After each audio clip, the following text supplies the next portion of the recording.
Let's take this on further. We can speak to Mansour Shouman here in the studio. He's a Palestinian journalist and humanitarian worker, and you lived in Gaza until March of last year. Let's pick up Hodder's point there. First of all, do you think there will ever come a time when there will be a reckoning for Israel after all the acts that it does with impunity? Nick, if we think a few decades back, why was the United Nations formed after World War II, right? It's to try to strike whenever they didn't want to have any more world wars. They didn't want to have any genocide to occur. They wanted to ensure that human rights happen, that different people are treated equally, and that the governments are put in the right place if they transcend and they do what we are seeing right now, committed live on social media, on national TV, to the Palestinians by the Zionist state.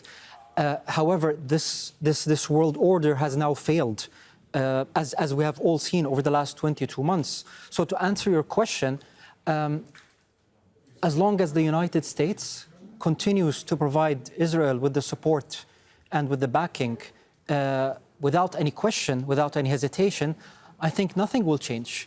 And Trump's latest stance seems to be just to shrug his shoulders, saying, well, it's up to Israel what they do. I mean, if Trump wants to stop Israel, I think he can. Trump brags that he stops wars, that it's about America first. But even people within his government, people within the Republican Party are now screaming out and saying, what are we doing with these trillions of dollars that instead of being put to use for the American people into their social welfare, into their health care, it's being sent abroad to a foreign nation that's committing genocide in broad daylight against the Palestinians. Look, we've seen what happened at the end with South Africa. Apartheid ended.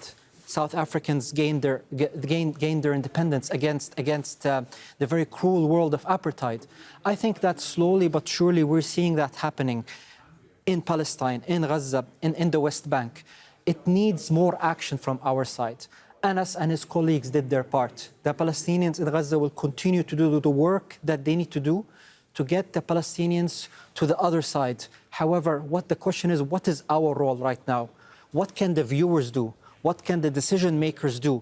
We are living historical moments. So where are you leading with this? Are you talking sanctions? We're talking about actions. Everyone knows what they can do. Governments know what they can do. Politicians know what they can do. Businessmen know what they can do. People on the ground know what's their responsibility and what they are able to do given the jurisdictions in different countries around the world.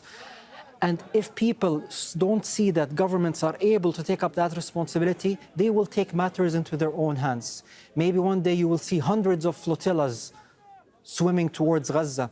Maybe one day you will see people in their millions marching towards the borders of Palestine right now. We are living very critical moments. And if the world order right now doesn't take the right action, things will get out of hand. You can see what Israel is trying to do right now in Syria, what they're trying to do in Lebanon, what they're trying to do to countries all around the region. Things are not as stable as they seem. Things are very fragile, and people need to take action. Governments need to be held accountable. Finally, Mansour, and briefly, if you would, why now? Why do you think this targeting has taken place now? They've been threatening Anas for months and months, haven't they? But they've decided to take action now. Yeah, especially also after yesterday saying that he's going to allow free press, Netanyahu to come inside Gaza, right, together with their army. I think that the main reason for that is they are planning a ground invasion to Gaza City. Which is what Netanyahu has announced, right? Yes, yes, yeah. It's not a secret. They plan to push out over 800,000 people that have remained in northern Gaza to try to create their own safe zone inside Gaza. This is their plan. However, what we say as Palestinians, as Arabs, as Muslims, they plan, but Allah is the greatest of planners. So we have faith. We believe that we are on the right. We will continue to tell the truth and say what's happening on the ground. And together with the free people of this world, we will win, inshallah. Mansour, thanks for that. Mansour Shouman here in the studio. Thank you.